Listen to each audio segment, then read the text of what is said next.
তো hello guys, তোমরা কেমন আছো? আশা করছি ভালো আছো। আমিও অনেক ভালো আছি। তো আজকে দেখাবো এই রাধাকুঞ্জ গাছটা। এই গাছটা খুব সুন্দর দেখতে। মনে আছে এই গাছের ভিডিও আমি কালকে আপলোড করেছিলাম, জানি না কে কে দেখেছো। সেখানে আমি বলেছিলাম এই গাছটা গরমকালে অনেক ফুল দেয়। তো দেখো অনেক ফুল দিয়েছে।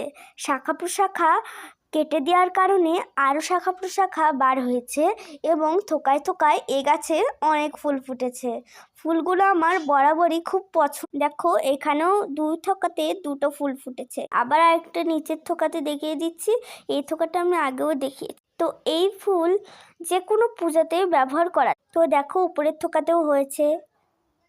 তো দেখো উপরের থোকাটাও ভালোভাবেই ফুটেছে। তো দেখো কি সুন্দর ফুল।